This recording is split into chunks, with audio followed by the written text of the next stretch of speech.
महाराष्ट्राला देशातलं क्रमांक 1 राज्य करण्याची क्षमता ज्या व्यक्तिमत्वामध्ये आहे असे लोकनेते देवेंद्र फडणवीसजी आज मुख्यमंत्री पदाची शपथ घेत आहे। महाराष्ट्राच्या 14 कोटी जनतेला विधानसभा निवडणुकीमध्ये आम्ही जो जाहीरनामा दिला होता, हा जाहीरनामा यशस्वीपणे पूर्ण करण्याकरता जाहीरनाम्यामधला एकही विकास सुटू नये, जे आम्ही जनतेला शब्द दिलाय ते शब्द पूर्ण व्हावे, याकरता आम्ही आज महाराष्ट्राच्या 14 कोटी जनतेचे मनातले मुख्यमंत्री देवेंद्रजी आज शपथ घेत आहे।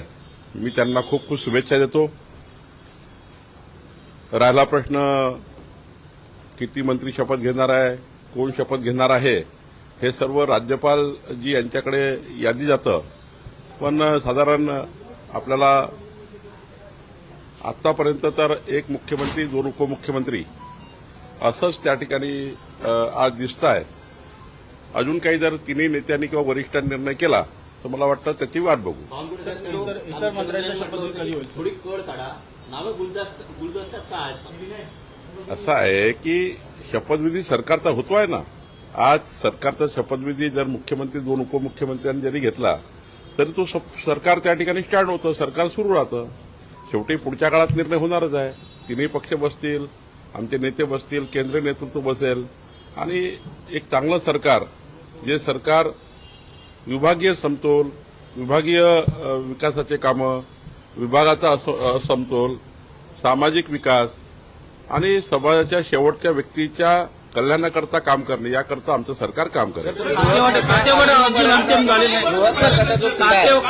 अद्याप अंतिम झाले नाही, खातेवाटपावरती एकमत झाले नाही, खातेवाटप प्रलंबित आहे।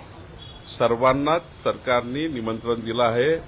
शेवटी हा सर्वांचा प्रोटोकॉल असतो, प्रोटोकॉलनुसार सर्वांना निमंत्रण जातं, त्यामुळं सर्वांनाच निमंत्रण मला वाटतं गेलं आहे। स्वतः देवेंद्रजी सर्वांशी बोलले आहे, त्यामुळं विरोधकांनी सुद्धा महाराष्ट्राच्या विकासाकरता सहकार्य करावं। विरोधकांनी सुद्धा उद्धवजी असतील, शरद पवार साहेब असतील, पृथ्वीराज चव्हाण साहेब असतील, सर्वच आमचे जे माजी मुख्यमंत्री आहेत, त्या सर्वांना माझी विनंती आहे की अशा वेळी महाराष्ट्राच्या विकासाचा प्रश्न आहे। आज राजकारण संपलं आहे, निवडणुका संपल्या आहे। माझी विनंती राहील पक्षाचा अध्यक्ष म्हणून, सरकारने तर त्यांना विनंती केलीच आहे, पण माझ्यातर्फे विनंती राहील उद्धवजींना, शरद पवार साहेबांना, राज ठाकरे साहेबांना, माननीय काँग्रेसच्या सर्व नेत्यांना, नाना पटोले जी असतील, काँग्रेस पक्षाचे सर्व नेते आहेत, ज्यांना ज्यांना निमंत्रण गेलं आहे, विरोधी पक्षाचे आमदार आहेत, शेवटी सरकार आल्यावर कोणी विरोधी पक्षाचा नेता असेल त्यालाही सरकारमधून जास्तीत जास्त सांगितलेले कामं करून दिले पाहिजे। विकास हा सर्वांकरताच असला पाहिजे। विकास हा काही एका पक्षाकरता, सत्ताधारी पक्षाकरता आणि विरोधी पक्षाकरता नाही आहे, असं नसतं। सरकार बनल्यावर सर्वांनीच विकासाच्या मुख्यधारेत आलं पाहिजे, सर्वांनीच शपथविधी करता आलं पाहिजे। हे काही पक्षाचं नाही, महाराष्ट्राच्या मुख्यमंत्र्यांचा शपथविधी आहे।